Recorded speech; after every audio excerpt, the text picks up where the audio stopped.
Let's begin here. There's a great deal of anticipation ahead of the conclave to elect the new Pope. Cardinals who will be taking part in the secret conclave have begun arriving at the Vatican. They will be barred from contact with the outside world as they decide who should succeed Pope Francis. Francis, who passed away on Easter Monday after suffering a stroke and a heart failure. Well, Trent Murray, SABC News correspondent, joins us live now from Rome in Italy.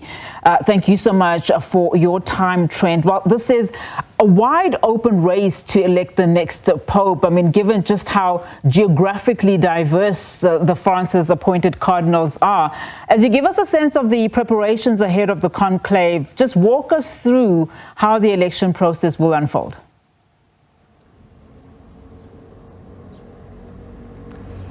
Yeah, that's right. Well, there's certainly anticipation and speculation building here in the Italian capital as those 133 cardinals from across the world prepare to go into the Sistine Chapel tomorrow to cast their ballot in what will be the first round. We expect there'll be several of them.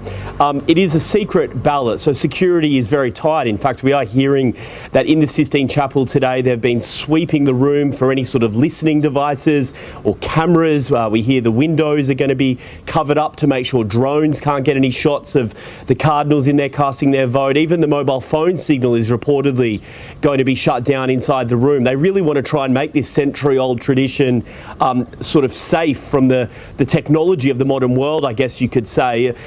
We know as well, as you rightly say, this is a very different conclave in many ways because it is a real product of Pope Francis that he wanted to sort of spread the influence of the church away from Rome and to places like Africa and Asia. And so what you're seeing is 70 countries represented in terms of cardinals. Of course, South Africa will be represented by Cardinal Brislin, the Archbishop of Johannesburg.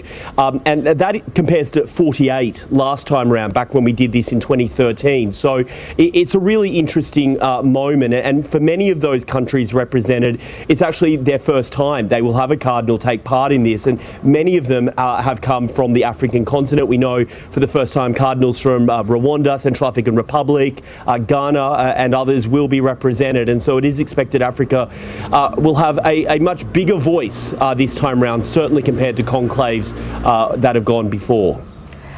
So what should we look out for once that election process happens? What are we likely to see? I know, of course, there's talks of if you see white smoke coming from the chimney or black smoke, just give us that representation.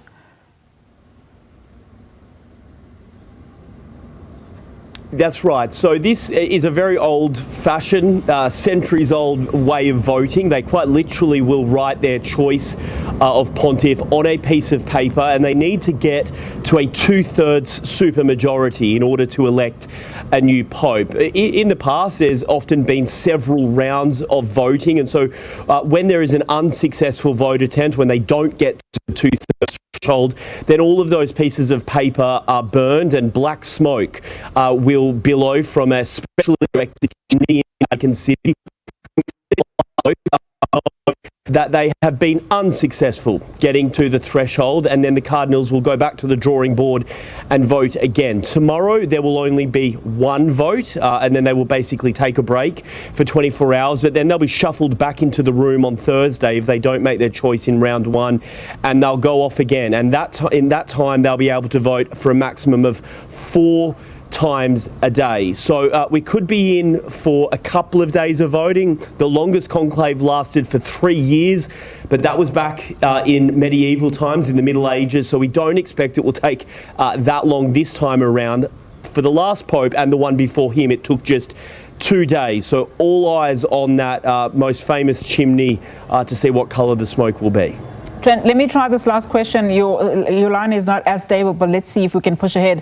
So with the appreciation that no cardinals specifically can campaign for the job, there's much anticipation on who will then succeed Pope Francis. I mean, we'll also mention a little bit of, can we anticipate a Pope from Africa?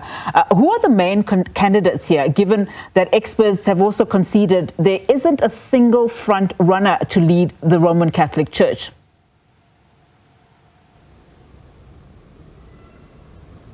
Yeah, that's right. I mean, trying to choose a leader of the world's 1.4 billion Catholics is certainly not an easy task. What you'll see quite often in these types of conclaves is a bit of a battle for influence, a battle sort of between the more conservative agenda and the more progressive agenda. Sort of two of the names that we're looking at is one from Hungary, Cardinal Erdo. He is considered a bit of a front runner, as well as Cardinal Parolin from here in Italy for the conservative side. On the progressive side of things, you've got Cardinal Tagle from the Philippines. But we are also watching three names from Africa which are considered in the mix. It includes Cardinal Robert Serra of Guinea, Peter Turkson of Ghana, and Fridolin Mbongo of the Congo.